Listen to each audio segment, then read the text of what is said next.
Durante la gira de promoción de Yes Album de 1971, el tercer trabajo del grupo progresivo Yes, habían surgido diferencias entre su flamante guitarrista Steve Howe y su tecladista Tony Kaye, las cuales se agravaron durante los ensayos preparatorios de su próximo lanzamiento en un pequeño estudio de Shepherd's Market, debido a la negativa de este último a ejecutar el mellotron y el sintetizador Minimoog, prefiriendo el piano y el órgano Hammond. Esta situación, sumada a que tanto Howe como el bajista Chris Squire habían tenido la oportunidad de conocer a un tecladista que les podría llegar a otorgar la tonalidad electrónica que buscaban de ese instrumento para su nuevo material. Con la anuencia del resto de los miembros de la banda, finalmente se acordó la partida de Tony, quien había transitado con ellos desde sus inicios en 1968, y una vez que el manager de la banda Brian Lane acordara con él una retribución económica de $10,000 en efectivo a cambio de todas sus regalías, empezó a tomar forma la incorporación del flamante tecladista en la mira del grupo.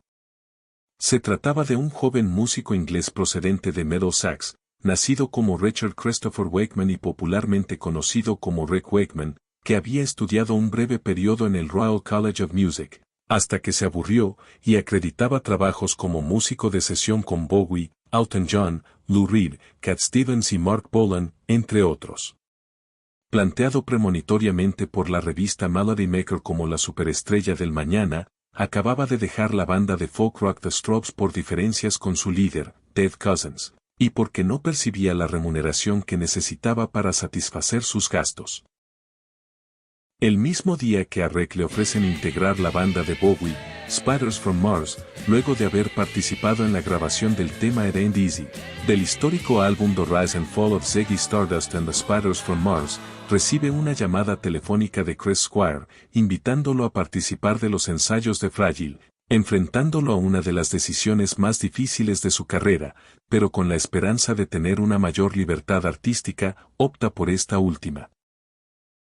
Durante las pruebas a las que fue sometido durante su primera jornada con Yes, y a pesar del asombro que le produjeron las acaloradas discusiones de sus miembros mientras ensayaban, quedaron delineadas las bases de los temas Heart of the Sunrise y Roundabout, aportando por fin los efectos sonoros de los teclados electrónicos buscados y que demandaban las piezas que habían concebido originalmente, incluidos fragmentos originalmente escritos por Tony Kaye. Su arribo formal a Yes le significó su segunda portada en Melody Maker en un mismo año, a la vez que sus ingresos semanales se incrementaron de 18 a 50 libras. Debido a limitaciones de presupuesto y tiempo, Fragile se grabó en 5 semanas en Alveshan Studios de Londres, con un costo de $30,000, y fue lanzado al mercado el 12 de noviembre de 1971 por Atlantic Records, con el propósito de reanudar una gira rápidamente y poder financiar un nuevo juego de teclados para su flamante miembro. Fue el primer álbum de la banda con el arte de tapa diseñado por el artista Roger Dean, y está integrado por 4 pistas de arreglos grupales y 5 solistas breves, de cada miembro de la banda. Los contratos firmados previamente por Rick Wakeman con A&M y los recientes con Atlantic Records generaron disputas entre ambas entidades, lo cual le impidió escribir su propia composición, y se limitó a interpretar una adaptación del tercer movimiento de la Sinfonía número 4 de Johannes Brahms, interpretada con teclados electrónicos titulada Cans and Drums, y que él mismo consideró espantosa. Tampoco figuró en los créditos finales por sus contribuciones en el disco, incluidas las secciones de piano en Heart of the Sunrise y South Side of the Sky. A pesar de que las críticas más desfavorables recayeron sobre las piezas de autoría individual, este nuevo trabajo se convirtió en el mayor éxito comercial de la banda a la fecha, alcanzando el puesto número 4 en la lista Billboard de Estados Unidos y el número 7 en la lista de álbumes del Reino Unido, y su tema de apertura Roundabout se convirtió en una canción popular e icónica. La gira promocional que siguió y que abarcó 111 presentaciones entre el 24 de septiembre de 1971 y el 27 de marzo de 1972, marcó la primera visita de Rick Wakeman a América del Norte y significó su despegue artístico cuando el director de A&M Records, Jerry Moss, le ofreció un contrato para desarrollar 5 álbumes como solista. A comienzos de febrero de 1972, haciendo uso de un par de días de descanso en la gira, la banda aprovechó para grabar algunas pistas de su próxima obra en Advision Studios de Londres.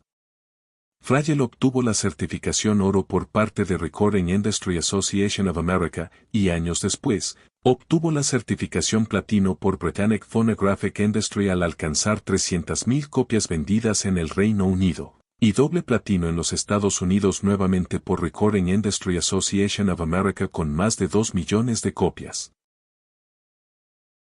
Por su parte, el éxito comercial de este cuarto trabajo mejoró notablemente la situación artística y financiera de Rick Wakeman, ya que le permitió adquirir una nueva propiedad en Gerrards Cross, e iniciar un emprendimiento de alquiler de automóviles de colección bajo la firma Fragile Carriage Company, a la vez que la encuesta de lectores de Melody Maker de 1972 lo posicionó en el segundo lugar en la categoría Mejor Tecladista, detrás de Keith Emerson. Finalizada la agotadora gira, y luego de un merecido descanso, en mayo de 1972 retomaron el trabajo en el nuevo álbum y se abocaron de lleno a completar muchas ideas, componer de cero otras, y a partir de allí, iniciar los ensayos en la escuela de danza Una Billings, en Shepherd's Bush, muchas de las cuales resultaban tan complejas que fue necesario grabarlas para usarlas como referencia al día siguiente. El 19 de julio de ese mismo año el álbum quedó registrado, aunque con un costo adicional, ya que producto del gran esfuerzo que significó y los altercados que generó entre los miembros de la banda, principalmente entre Chris Squire y Bill Bruford, este último comprendió que necesitaba un soplo de aire fresco y decidió alejarse de la formación. Y a pesar de que se le ofreció permanecer hasta fin de año participando en la gira de promoción, Steve Howe se opuso, porque consideraba su actitud como falta de compromiso con la banda, y esa responsabilidad terminó recayendo en el ex baterista de Plastic Ono Band, Alan White, por gestión de Tony Dimitriades, en ese entonces colaborador del ingeniero de sonido Eddie Offord y futuro manager de Yes. No obstante, y pese a todo, este quinto trabajo que vio la luz el 8 de septiembre de 1972 como Close to the Edge, superó el éxito comercial de Fragile, alcanzando el número 3 en la lista Billboard 200 en los Estados Unidos y el número 4 en la lista de álbumes del Reino Unido. Este álbum se convertiría en una de las obras cumbres del género, encabezando la lista entre los mejores de todos los tiempos y significaría la mejor expresión de la banda. Muchos años después de su edición, el propio Rick Wakeman lo llegó a considerar como uno de los mejores momentos de la carrera de Yes, y fue allí donde tuvo la oportunidad de ampliar sus aptitudes técnicas, ejecutando un órgano de iglesia y un clavicémbalo. El 30 de octubre de 1972, al alcanzar las 500.000 copias vendidas en los Estados Unidos, logró la certificación oro por Recording Industry Association of America, y el 20 de noviembre, el propio Ameter Tegun, propietario de Atlantic Records, entregó al grupo su disco de oro en un restaurante de la ciudad de New York, oportunidad en la cual su manager, Brian Lane, anunció el nuevo contrato de 5 años de la banda con el sello discográfico. Con posterioridad, el 10 de abril de 1998 el álbum fue certificado platino, al alcanzar el 1.000.000 de copias vendidas. Una de las particularidades que Rick Wakeman adoptaría en sus presentaciones en vivo, ocurrió durante la gira de promoción del disco, cuando un fan le ofreció su capa para que la usara alguno de los miembros de la banda. A partir de ahí, diseñaría la suya propia con lentejuelas, a un costo de $300, y la luciría en la película del concierto Yesons, filmada el 15 y 16 de diciembre de 1972 en el London's Rainbow Theatre, el mismo lugar donde 3 días después participaría como músico invitado en los conciertos orquestales que la banda The Who presentaba de su ópera rock Tommy, que también contó con la Orquesta Sinfónica de Londres y el coro de cámara inglés.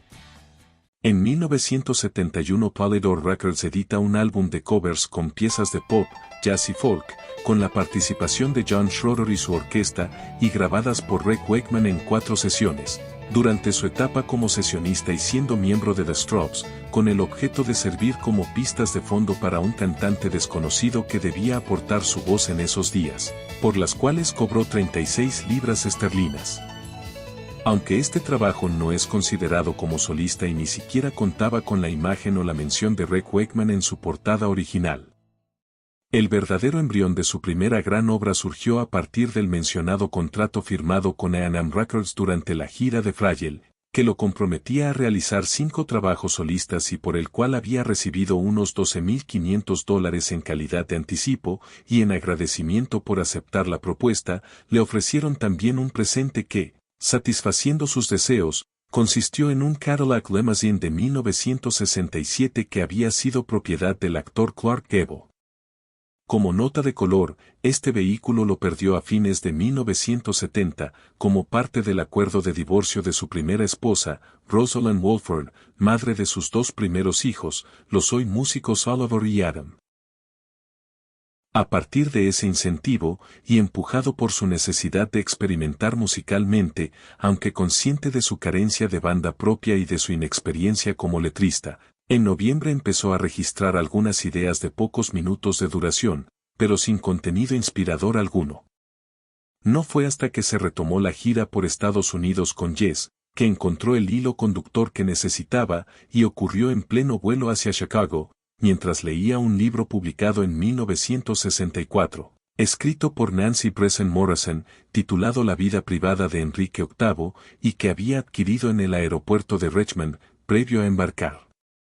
Profundizando sobre el tema y enfocando su concepto musical en cada una de las esposas del segundo monarca de la casa de Tudor, el más absolutista de todos los que reinaron esas tierras, las ideas fueron fluyendo a medida que interpretaba las referencias históricas disponibles sobre los rasgos personales de cada una.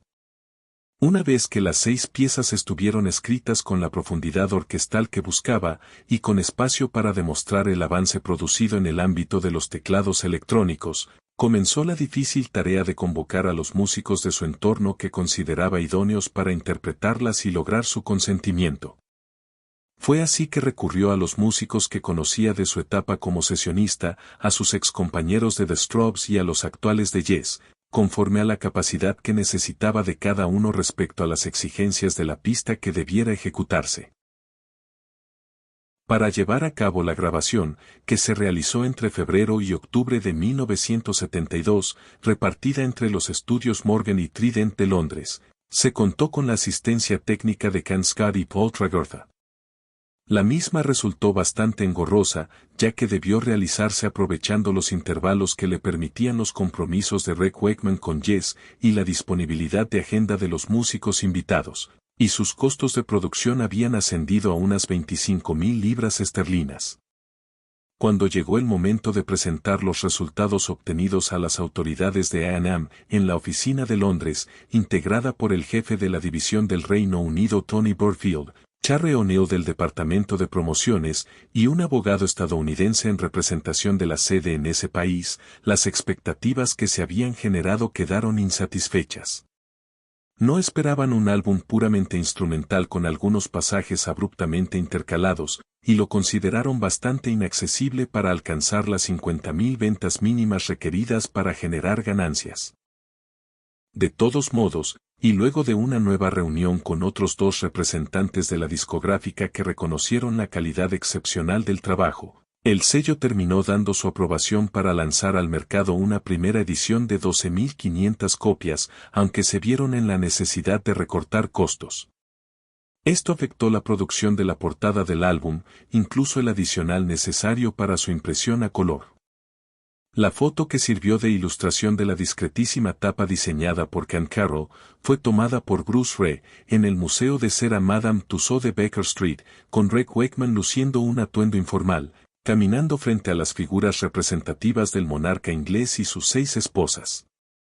Un retrato descuidado, al punto tal que se puede observar detrás el modelo dedicado al entonces presidente norteamericano Richard Nixon, que dejaría la Casa Blanca un año después que este álbum se editara.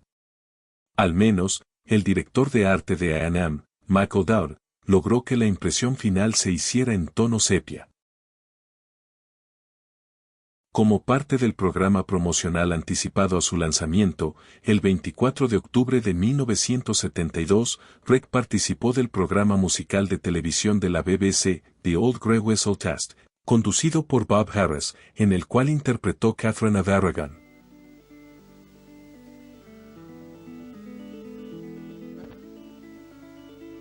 El 16 de enero de 1973 repitió su visita, a la cual concurrió con Dave Cousins y Chas Crunk, de The Strokes, para interpretar extractos del álbum, con la enorme fortuna que el gobierno prohibió un documental sobre Andy Warhol por su material ofensivo, cuya transmisión estaba prevista en el mismo horario y había generado muchas expectativas, por lo cual la difusión de su música contó con una audiencia imprevista. El 23 de enero, el álbum salió a la calle, aunque las críticas de la prensa especializada no fueron buenas y las radioemisoras se negaban a emitirlo. Una de las más duras fue la de Robert Christgau, quien escribió en su reseña para The Village Voice, que el álbum era completamente falso y que Rick Wakeman era un músico mediocre. Para contrarrestar esa recepción negativa, Tony Burfield y Jerry O'Neill tuvieron la excelente idea de producir un anuncio que pareciera un artículo, y comprar espacio para su difusión en tantos medios gráficos como fuera posible. Asimismo, lograron que sea entrevistado por Johnny Walker en su programa de radio de la BBC, Sounds of the 70s. Finalmente, el álbum termina alcanzando el puesto 7 en las listas del Reino Unido, el puesto 30, a mitad del año, en el Billboard 200 de Estados Unidos, y se posiciona cómodo en los rankings en Australia, Italia, Nueva Zelanda, Finlandia y Canadá. En septiembre, ocupó el primer puesto de su categoría en la encuesta de lectores de Melody Maker, esta vez por encima de Keith Emerson. Salvo la primera y la última de las pistas del álbum, el resto no fue ordenada respetando la secuencia cronológica de los matrimonios, posiblemente siguiendo un criterio influenciado por la duración de cada una. Esta pieza muy difundida, dedicada a la primera de las esposas de Henry, hija de los popularmente conocidos como Reyes Católicos, viuda de su hermano Arthur, casada con el aspirante al trono antes de que asumiera, y protagonista del conflicto que dio origen a la Iglesia anglicana, es la más breve de todas, una de las más inspiradas, y sirve de alentadora apertura al épico trabajo que nos ocupa. En su momento trascendió que Rick Wakeman ya la había concebido y hasta había sugerido incluirla en Fragile, cosa que no prosperó, porque en ese momento las restricciones contractuales que pesaban todavía sobre él le impedían figurar en los créditos. Durante los casi 3 minutos y medio que dura, aborda de manera contundente los diferentes matices que se van a ir alternando a lo largo de todo el álbum. En tan poco tiempo, logra transitar momentos potentes, solemnes, líricos, elegantes, épicos y hasta espaciales, que escupe de su sintetizador Minimoog. Cuenta con el aporte musical de Chris Squire y Les Herdel en bajo, Steve Howe y McGuigan en guitarra, Bill Bruford en batería, Ray Cooper en percusión, y con el coro integrado por Judy Powell, Barry St. John y Laza Strack. Esta noble alemana de educación estrictamente conservadora, considerada la cuarta esposa del rey Henry, aunque el matrimonio se anuló 6 meses después y no llegó a ser coronada reina consorte, inspiró la segunda pista del álbum y la más extensa, caracterizada por sus cambios de estilos, un temperamento frenético por el dinamismo de sus teclados, sus ritmos percusivos y sus tramos fuertemente asociados al jazz y al rock. El propio Rick Wakeman la definió como una pista de forma libre, dado que el día de su grabación tomó conciencia de que el solo de teclado central funcionaría únicamente si la banda la ejecutaba improvisadamente.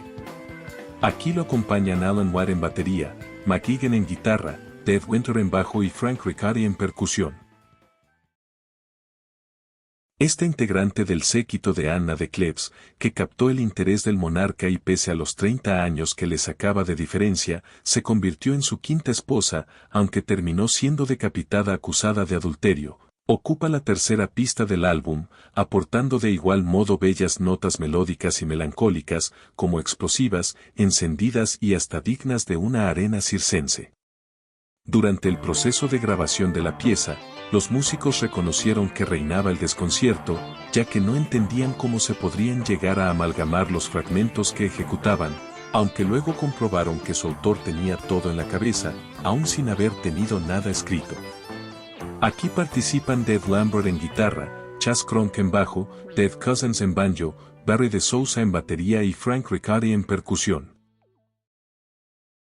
La cuarta pista está dedicada a la tercera esposa del rey, quien falleció de complicaciones postparto 12 días después del nacimiento de su único hijo, el futuro monarca Eduardo VI, y es la única de las esposas de Henry en recibir un funeral acorde a su cargo como reina consorte y descansar a su lado en la capilla de San Jorge del Castillo de Windsor.